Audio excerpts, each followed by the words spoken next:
YouTube блокирует это видео из-за нарушения авторских прав. Видео можно посмотреть по ссылке в первом закрепленном комментарии. YouTube блокирует это видео из-за нарушения авторских прав. Видео можно посмотреть по ссылке в первом закрепленном комментарии. Pendant longtemps, et trouver un abri était la priorité numéro un. Mais juste au moment où je pensais que tout espoir était perdu, une lumière faible est apparue dans le lointain. Nous avons trébuché vers elle à moitié aveugle et à moitié gelé, jusqu'à ce que nous atteignions enfin la petite cabane aperçue auparavant.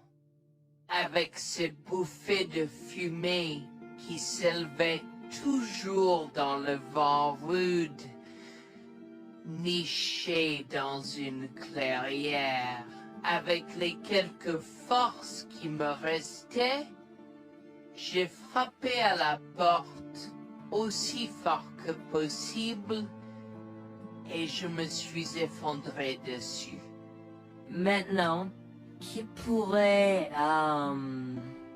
oh Harold, apporter de l'eau bouillante et des couverts tout de suite?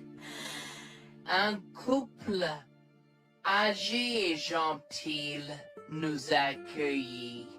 Ils étaient si aimables de nous permettre d'enlever nos vêtements gelés, de nous baigner dans l'eau qu'ils ont tirée pour nous et de nous asseoir près du feu avec une nouvelle paire de vêtements et leur offrant une soupe chaude et des couvertures pour nous envelopper. Nous nous sommes blottis ensemble dans la chaleur. Mes sentiments de colère et de frustration ont commencé à bouillir. Comment ont-ils pu faire ça? J'espère qu'ils viennent dehors. Il y a plus de gens dehors. Nous devons aller les chercher. Non, ne te dérange pas, c'est ma belle-mère et mon mari inutiles. Ils nous ont laissés là pour geler. Tu dis un mensonge. Pourquoi ferais-tu une chose aussi horrible? Je savais que Becky était toujours comme ça, mais Lucia, pas moyen qu'il nous ferait ça. Attends une seconde. Becky, ce nom me dit quelque chose. Est-ce cette dame avec une fine silhouette, les lèvres pincées et sérieuses tout le temps? Porte-t-elle des lunettes pourpres et une taupe sur sa lèvre spéa? La même. Comment la connaissez-vous? Elle a l'habitude de parcourir ces régions, mais c'est bizarre de faire une telle chose pendant cette période où les tempêtes de neige sont abondantes. En fait, je ne l'ai jamais vue dans ces parages pendant cette période de l'année. Maintenant, chérie, s'il te plaît, dis-nous comment tu la connais. Je suis sa belle-fille. Nous sommes venus de Floride parce qu'elle n'avait jamais vu son petit-fils Freddie depuis sa naissance. Je voulais vraiment qu'ils se lient d'amitié et se connaissent, mais Anne semblait désintéressée, même après que nous soyons venus de si loin. Freddy était blotti contre moi, endormi dans mes bras, avec un sourire sur son visage. Dieu merci, il allait bien. Dieu merci, il était en sécurité. Comment son petit corps a survécu tout cela? Encore un mystère pour moi. Mais plus je le regardais, plus je devenais frustré par son père, inutile, et sa grand-mère. Elle est magnifique. Cela nous fait pleurer de savoir que cela se produit. Vous voyez, nous n'avons pas d'enfants. Nous ne pouvions pas en avoir. Alors nous avons décidé de venir vivre sur les montagnes. C'est la vie que nous avons toujours voulu, mais nous ne pouvons pas combler les lacunes dans nos cœurs. Donc, entendre que quelqu'un qui a la chance d'avoir un tel petit enfant a choisi d'être négligent est quelque chose que nous ne pouvons pas pardonner. Tu sais, j'ai toujours eu un drôle de pressentiment à propos de Becky, je te l'ai dit, Harold. Cette femme n'est pas normale dans sa tête. J'ai crié après eux leur disant d'attendre pour nous, mais ils ont juste continué à aller de l'avant. Ils m'entendaient, mais ils choisissaient de ne pas m'écouter. Pourquoi aurait-il fait ça? Parfois, nous ne savons pas pourquoi les gens font les mauvaises choses qu'ils font. Tout ce que nous pouvons faire, c'est faire de notre mieux. Nous avons continué à converser le reste de la soirée, et aussi en colère que je fusse. Avec stade je m'ai fait cheveux merger parce que je savais que Lucien et moi étions exécutés. Le matin est venu et il semblait que la tempête de neige se soit calmée. J'ai cherché sur divers sites web pour trouver des rapports météorologiques indiquant que c'était maintenant sûr de se déplacer dans la ville. Et la ville. J'ai échangé des coordonnées avec Georgina et Harold, les remerciant pour tout l'amour et les soins qu'ils nous ont montrés. Il n'y a pas besoin de nous remercier. Nous avons juste fait ce qui était juste. N'importe qui, avec la moitié d'un cœur, aurait fait la même chose. S'il vous plaît, laissez-moi vous accompagner chez vous. Harold et Georgina nous ont accompagnés à la résidence et, oh mon Dieu, nous avons trouvé Lucien et Rebecca assis confortablement sur le porche avant, comme si Freddy et moi étions sur le point de mourir la veille. Je suis sorti de la voiture et j'ai commencé à perdre les pédales. Qu'est-ce qui ne va pas chez vous, les gens? Comment pouvez-vous nous laisser là? Tu nous ralentissais et nous voulions voir la cascade gelée. Est-ce que tu plaisantes? Freddy aurait pu mourir la nuit dernière. Tu t'en fous, vous, Lucien? Pour être juste, tu aurais pu simplement rester à la maison si tu n'étais vraiment pas prêt pour cette aventure. Je jure devant Dieu, à ce moment-là, ma vision est devenue rouge. J'étais prêt à attaquer, à donner des coups de pied, à crier et à hurler pour que le monde entier entende à quel point ces gens étaient horribles. Non seulement ils nous ont laissés là, mais ils semblaient ne pas se soucier de ce qu'ils avaient fait. C'était presque comme s'ils essayaient de nous tuer. Avant que je ne puisse lancer une série d'actions et de mots qui ne pourraient pas être repris, Harold m'a retenu, me disant de me calmer, car Freddy était toujours dans la voiture avec Georgina. En assistant à toute cette scène, il m'a fallu un moment pour me calmer.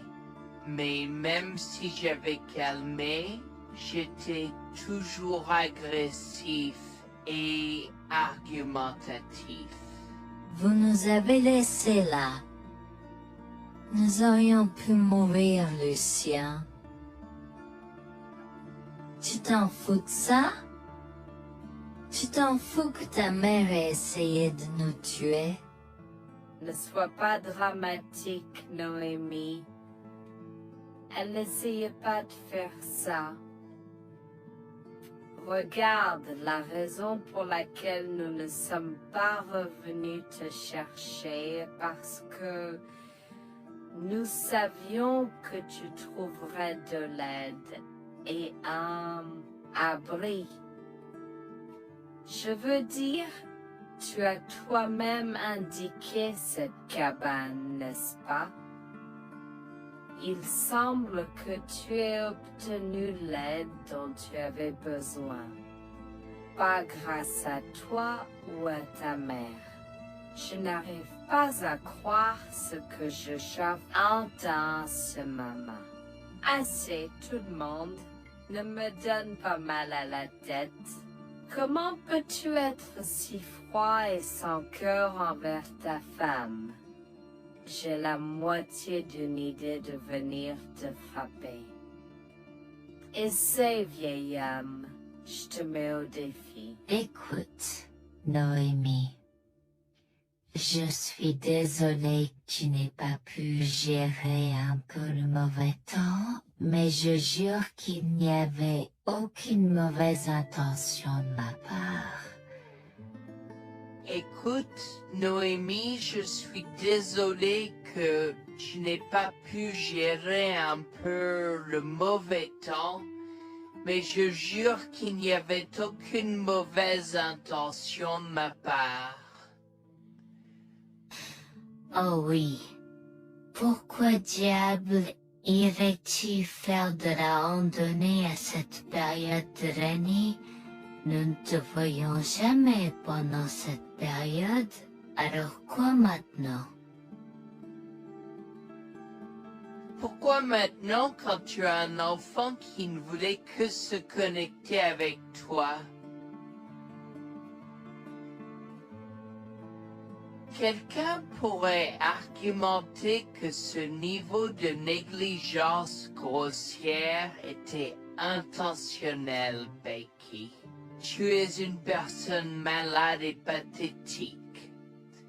Cela a semblé faire fondre l'extérieur froid et dur de Becky, qui avait l'air douloureuse, du moins pendant un instant, avant de revenir à son extérieur de méchante sorcière de l'Ouest. Je ne sais pas ce que tu essaies d'insinuer, Mais si tu cherches une bataille, je peux t'assurer que tu la perdras. Tu oublies que je suis une femme riche. J'ai accès au meilleur. Voyons comment ton petit argument va se passer en cours, vieil homme.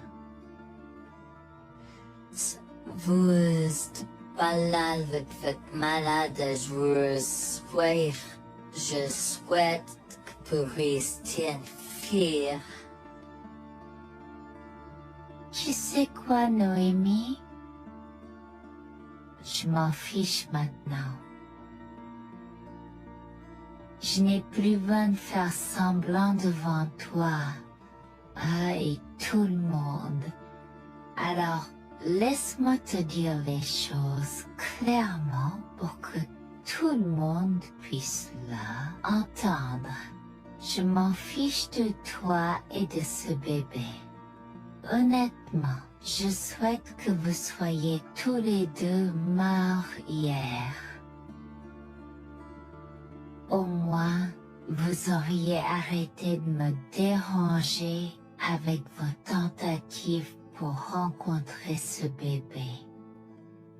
Est-ce que je parais en avoir quelque chose à faire? J'ai fait mon geste vers elle comme si mon corps avait une volonté propre. Je me suis approché d'elle et l'ai giflée.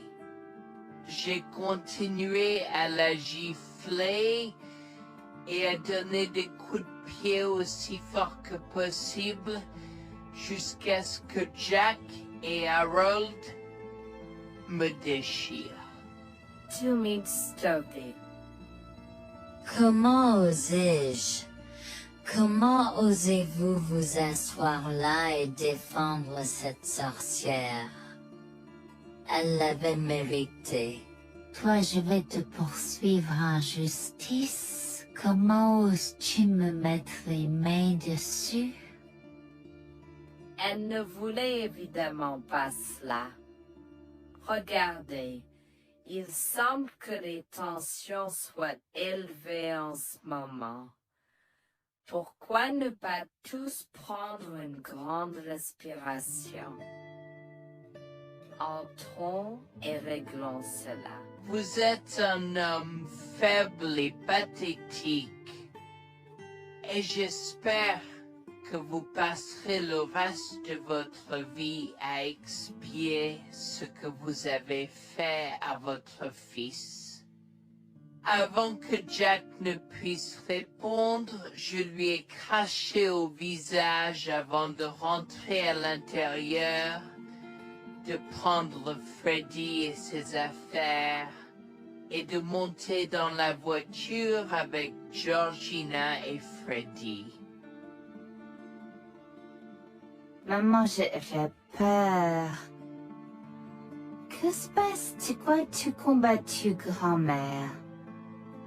Chérie, je suis vraiment désolée que tu aies dû voir ça. Les choses sont beaucoup plus compliquées ici et je ne veux pas te mentir. Mais je crains que tu ne sois un peu trop jeune pour comprendre. Mais pour l'instant, je suis désolée de devoir te dire que pour l'instant, il semble que grand-mère et papa ne veulent pas de nous ici. Nous ne pouvons pas être ici parce que papa et grand-mère ne sont pas très gentils et je ne veux pas que tu sois autour de personnes qui ne sont pas gentilles. Mais Georgina et Harold sont gentils, n'est-ce pas? Oui, j'aime Georgina et Harold. Harold et Georgina peuvent-ils être mes grands-parents?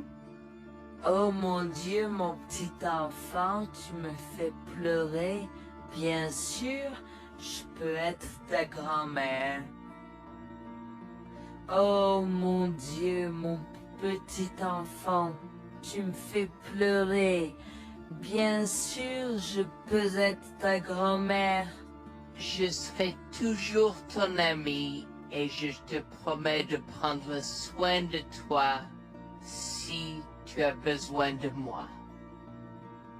Harold a pris la voiture et nous a emmenés à un hôtel où nous avons pu nous reposer et nous remettre de nos émotions, mais malheureusement tout l'événement était un peu trop difficile à gérer. J'y avais très peur pour l'avenir pour Dieu, tant Freddy que moi, car cela signifiait le divorce. Mais j'avais peur, Bertie, qu'ils obtiennent la garde de Freddy. Décidé de parler au gymnase et c'est propos de la question une fois que Freddy s'était endormi. Que vais-je faire? Je vais aller en prison? Nonsense. Cette sorcière ne portera pas plainte. Et si elle le faisait? Elle ne le fera pas, car nous avons des preuves de sa conspiration pour commettre un meurtre. Comment? Nous sommes toujours préparés, chérie. Nous avons secrètement enregistré toutes les preuves. Maintenant, vous pouvez emporter cet enregistrement avec vous et l'utiliser contre votre mari et belle-mère au tribunal. Vous êtes des anges déguisés. Comment avez-vous fait ça? Quand? Comment? Chut, mon enfant, ne t'inquiète pas de tout ça. Écoute simplement l'enregistrement audio. Nous avons écouté et effectivement toutes les preuves avaient été enregistrées, y compris la partie où j'ai attaqué physiquement sa mère. Maintenant, ils vont me faire pour coups et blessures. Oh mon Dieu, pourquoi je fais ça? Maintenant, Bonjour, je m'appelle Jeanne et j'ai 37 ans. Je rédige ceci parce que l'année dernière a été très difficile pour moi et mon mari Jules. Nous avons beaucoup progressé depuis cet incident et je veux juste partager cette histoire pour aider quiconque pourrait se trouver dans une position similaire. Laissez-moi d'abord vous raconter comment j'ai rencontré mon mari, adorable. Tout a commencé de la manière la plus inattendue, dans un hôpital. Jules et moi nous sommes retrouvés à passer une longue nuit devant la salle d'urgence remplie d'inquiétude et incapables de partir. Jules était là parce que sa sœur avait eu un grave accident de voiture alors que ma mère a souffert d'une crise cardiaque. Dans cet espace partagé d'inquiétude et d'incertitude, nous avons trouvé du réconfort dans la présence de l'autre. Nous avons parlé facilement, découvrant un terrain d'entente et une compréhension réelle. Comme nous avons réalisé que cela prendrait un certain temps avant d'avoir des nouvelles des médecins, nous avons décidé de faire une pause et de prendre un café au café de l'hôpital. Nous ne savions pas que ces rencontres fortuites allaient changer nos vies à jamais. Au fur et à mesure que la nuit se transformait en aube, nous avons échangé des numéros avant de nous séparer à contre-séance. Pendant que la condition de ma mère se stabilisait et qu'elle commençait sa convalescence, la sœur de Jules faisait face à un voyage plus difficile. L'accident l'avait laissée avec de graves lésions de la moelle épinière et des blessures cérébrales, et elle était paralysée de la taille aux pieds. Jules était dévasté, partagé entre le soulagement qu'elle ait survécu et la tristesse face aux défis qu'elle allait maintenant affronter.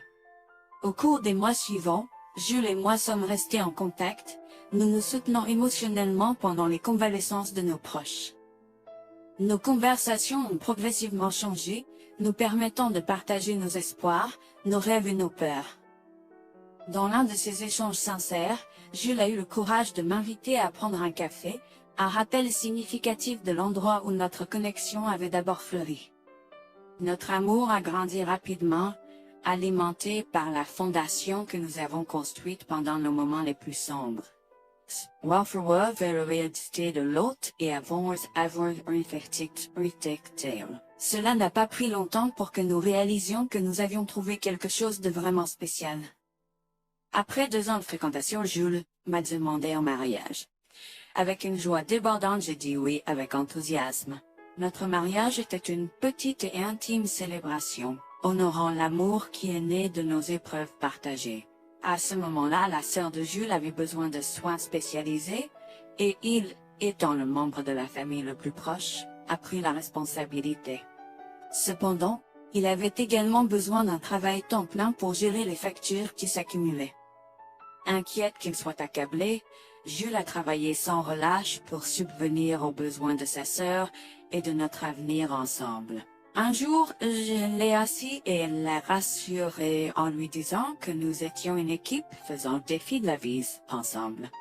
Chérie, j'ai besoin de te parler de quelque chose d'important. S'il te plaît, prends place. De quoi s'agit-il? Tu as l'air sérieuse, tout va bien?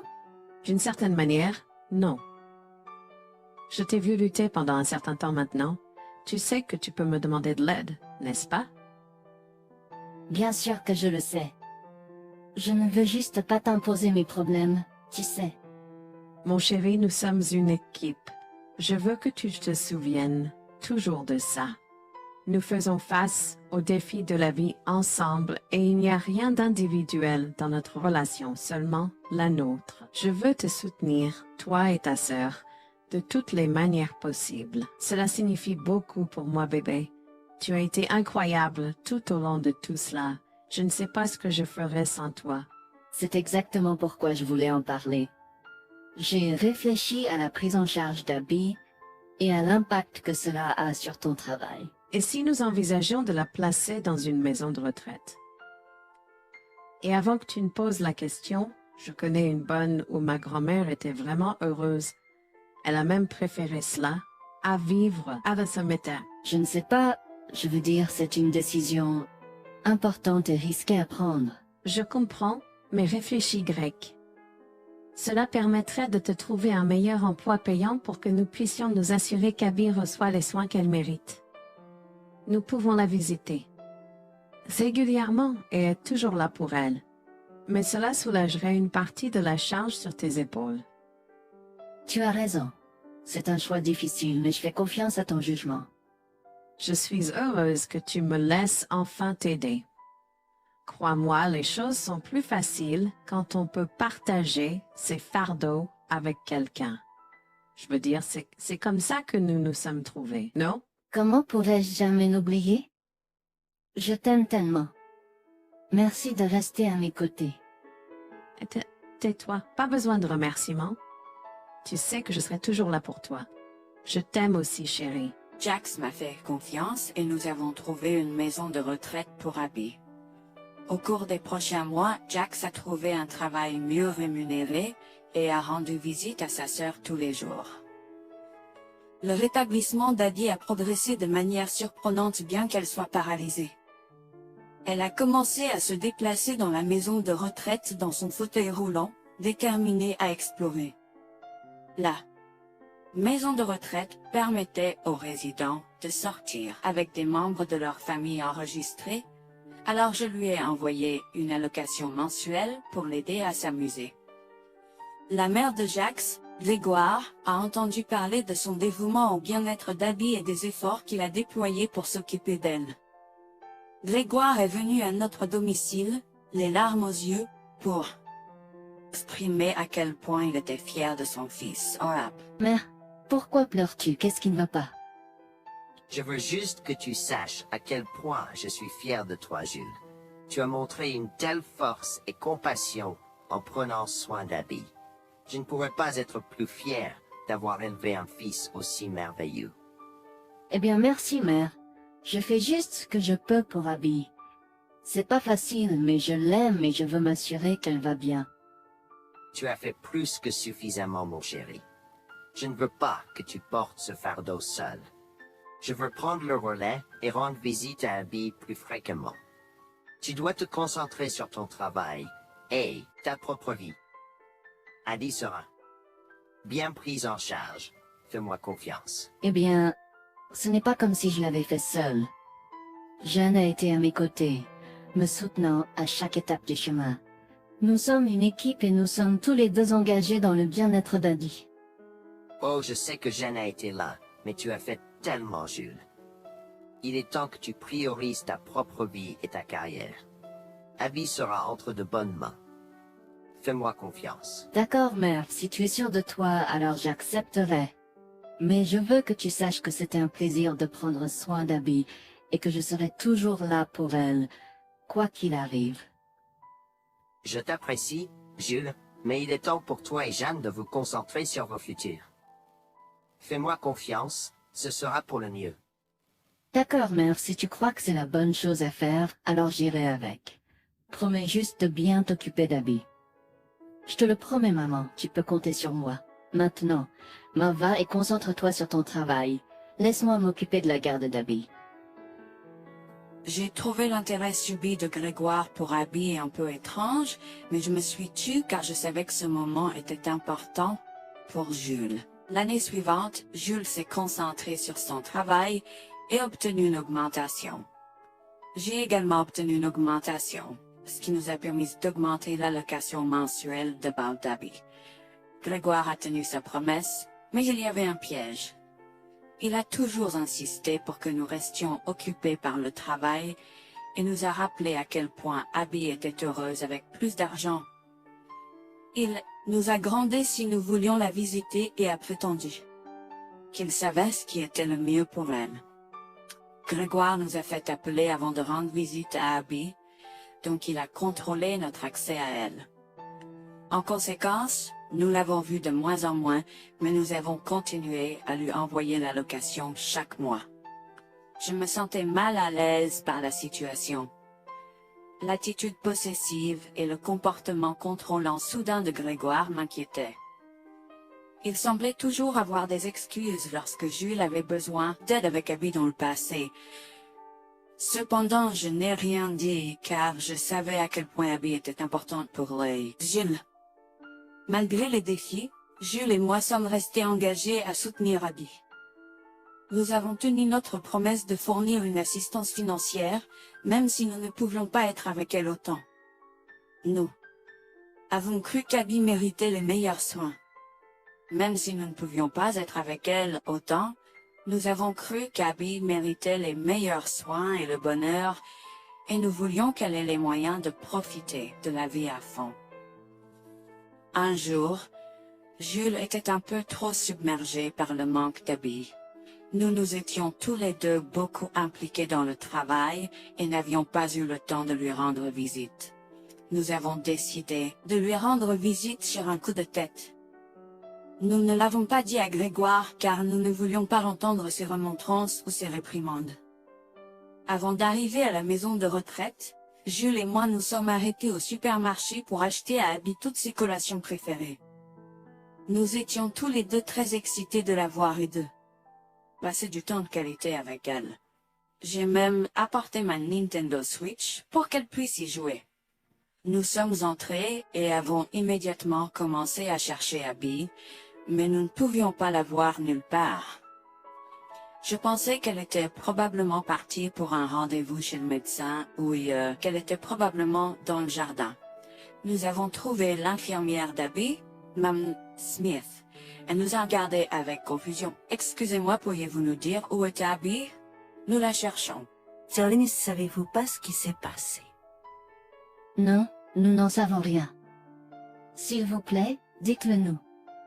Que s'est-il passé? Est-ce que Abby va bien? J'ai essayé de contacter Grégoire car il a insisté pour être le point de contact pour toutes les informations concernant Abby, mais il n'a jamais répondu à mes appels. S'il vous plaît, dites-nous simplement ce qui s'est passé. Est-ce que Abby va bien? Je suis vraiment désolée de vous apprendre cette nouvelle. Alors que nous administrions un nouveau médicament à Abby, son corps a eu une réaction sévère. Elle est tombée en état de choc, malgré nos efforts et d'aide. Quoi? Quand cela s'est-il produit? Cela s'est produit il y a 2 mois. 2 mois? Comment cela est-il possible? Pourquoi n'avons-nous pas été informés? Je m'excuse pour cette omission. Nous essayons de joindre Grégoire comme il l'avait demandé, mais il semble qu'il n'a jamais reçu nos appels. C'est incroyable. Nous aurions dû être au courant. Nous aurions dû appeler Abby. Merci de nous l'avoir dit, Manager Smith. Nous aurons besoin de temps pour traiter cela. Pouvez-vous nous laisser un peu d'intimité? Bien sûr, prenez tout le temps dont vous avez besoin. Je serai là si vous avez des questions ou si vous avez besoin d'aide. Je suis vraiment désolé pour votre perte. Je pouvais sentir le monde de Jules s'effondrer et le mien aussi. Bien que Abby ne soit pas ma propre sœur, je la traitais comme telle. Je m'efforçais de la connaître. Au fil du temps, je suis absolument tombée amoureuse d'elle. Nous étions comme des sœurs. Abby a été si pleine de vie malgré sa situation. Jules était un désordre de larmes, pendant que je ne pouvais tout simplement pas me résoudre à pleurer. Je me sentais tellement engourdie. Je ne pouvais pas croire que Abby était partie. Je me sentais tellement coupable qu'elle ait souffert toute seule. Je me sentais tellement coupable de ne jamais avoir pris le temps de la rencontrer. Serait-ce différent si je l'avais visitée? Je savais que Jules se sentait de la même manière que moi. Je savais que nous ne pouvions pas continuer à rester là et à pleurer. Alors je l'ai guidée gentiment hors de l'installation. Le trajet de retour à la maison était silencieux, alors que le chagrin enveloppait nos âmes. Quand nous sommes arrivés à la maison, nous nous sommes tous les deux effondrés en pleurs dans les bras, un de l'autre. Nous avons pleuré et pleuré pendant ce qui semblait être des heures. Jules était furieux que nous n'ayons même pas pu dire au revoir à Abby. Je me sentais de la même façon. De plus, j'étais triste que Abby n'ait probablement jamais eu de funérailles non plus. À ce moment-là, j'ai eu une soudaine réalisation qui m'a frappé dur. Grégoire était censé prendre soin de Abby, mais quelque chose n'allait pas. J'ai demandé à Jules s'il avait entendu quoi que ce soit de sa mère, mais il n'avait rien entendu. Alors que nous rassemblions les pièces, la colère bouillonnait en nous. Nous avons réalisé à quel point Grégoire nous avait manipulés avec soin, nous volant notre connexion à Abby et profitant de notre gentillesse. Le fait qu'elle ait probablement pris toute l'allocation d'Abby pour elle-même, la laissant sans rien, a encore plus attisé notre colère. Jules était prêt à confronter sa mère, mais j'ai réussi à réfléchir plus clairement. Chérie, je sais que tu es furieux et veux confronter ta mère, mais réfléchis en grec. Je ne veux pas y réfléchir. Je veux lui demander pourquoi elle a fait ça. Qu'a-t-elle gagné à faire ça à Abby? Moi aussi, je veux savoir la même chose, mais tu sais qu'elle niera tout ce que nous disons ou trouvera un moyen de nous blâmer pour tout. Regarde, le jour où nous donnons habituellement l'allocation d'Abby approche bientôt. Que se passera-t-il si Grégoire se présente à notre porte en réclamant l'argent? Tu penses qu'elle oserait se montrer ici après tout ce qu'elle a fait? C'est possible, chérie. Si elle le fait, ce sera son aveu involontaire envers nous. Nous pourrons l'utiliser comme preuve. Oui, et puis, nous pourrons exposer ses méfaits maléfiques à tous. Exposer sa méchanceté devant tout le monde peut ne pas être la meilleure chose à faire pour l'instant. Réunissons des preuves et engageons une action en justice à la place. D'accord, tu as raison. Nous devons aborder cela de manière stratégique. Nous allons suivre ton plan et rassembler les preuves dont nous avons besoin. Il est temps que Grégoire fasse face aux conséquences de ses actes.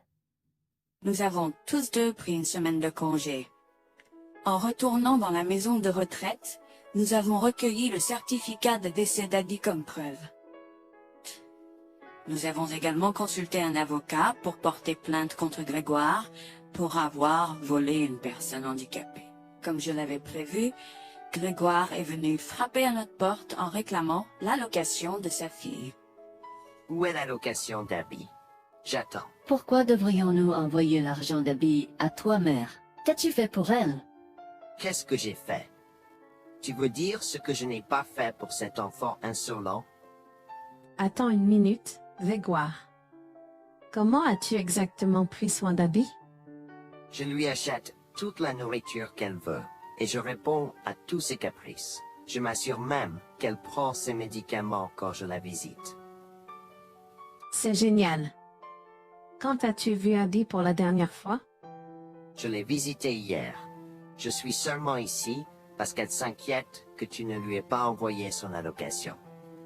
Comment oses-tu mentir à mon visage? Je ne mens pas. Qu'est-ce que tu veux dire? Comment oses-tu m'accuser de mentir?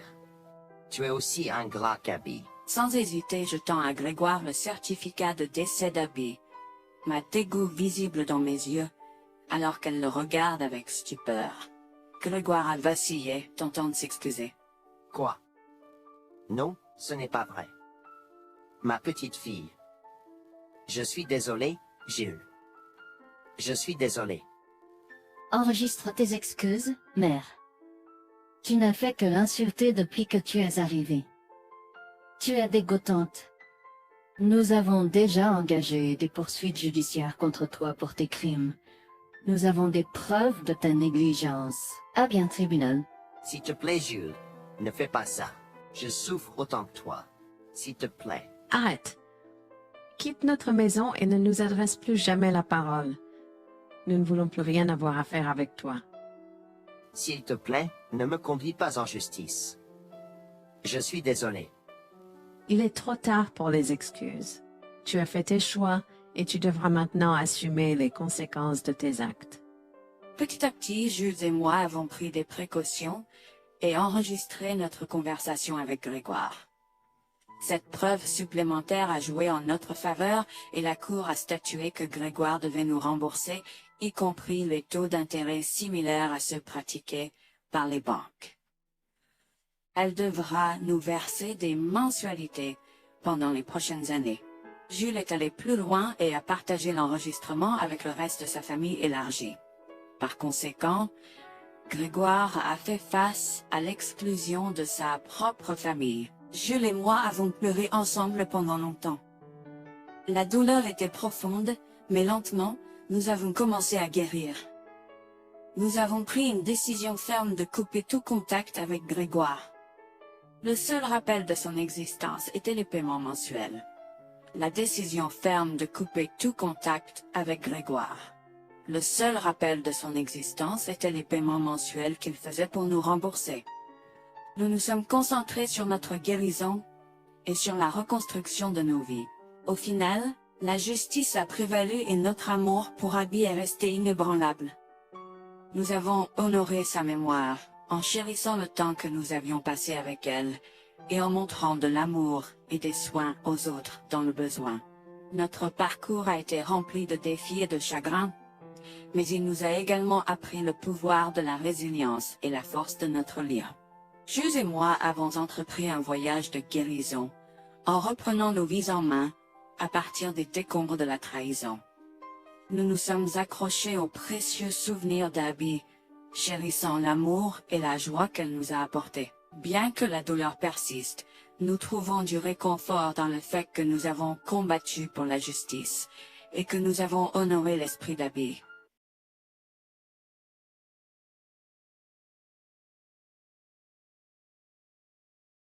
Disparu. La neige s'aggravait et il semblait que la tempête de neige annoncée allait nous frapper. Tout autour de nous n'était que blanc. Freddy a commencé à pleurer et je m'inquiétais de plus en plus. Le vent froid hurlait à travers la forêt apparemment vide, soufflant de la neige dans mes yeux et me piquant la peau. Je tenais mon fils étroitement contre ma poitrine, essayant de le protéger du froid mordant. Alors que nous nous frayons un chemin à travers la neige jusqu'aux genoux, à la recherche de tout signe d'aide. Des heures s'étaient écoulées depuis que Jack et Rebecca nous avaient laissés abandonnés au milieu de nulle part, à des milles de la ville ou du prochain abri. Wax attira contre elle et mon mari, mais plus que ça, j'avais peur pour la sécurité de mon fils. Maman, il fait si froid. Je veux rentrer à la maison. Je sais, mon bébé. Je suis désolée pour tout ça. Je te promets que je vais trouver de l'aide pour nous, d'accord? Ne t'inquiète pas une seule seconde. Alors que nous trébuchions à travers les congères, je pouvais sentir mon corps s'affaiblir de minute en minute. Je savais que nous ne pouvions pas survivre dehors pendant longtemps, et trouver un abri était la priorité numéro 1. Mais juste au moment où je pensais que tout espoir était perdu, une lumière faible est apparue dans le lointain. Nous avons trébuché vers elle à moitié aveugle et à moitié gelé, jusqu'à ce que nous atteignions enfin la petite cabane aperçue auparavant, avec ses bouffées de fumée qui s'élevaient toujours dans le vent rude, nichée dans une clairière. Avec les quelques forces qui me restaient, j'ai frappé à la porte aussi fort que possible et je me suis effondré dessus. Maintenant, qui pourrait, oh Harold, apporter de l'eau bouillante et des couverts tout de suite? Un couple âgé et gentil nous a accueillis. Ils étaient si aimables de nous permettre d'enlever nos vêtements gelés, de nous baigner dans l'eau qu'ils ont tirée pour nous et de nous asseoir près du feu avec une nouvelle paire de vêtements et leur offrant une soupe chaude et des couvertures pour nous envelopper. Nous nous sommes blottis ensemble dans la chaleur. Mes sentiments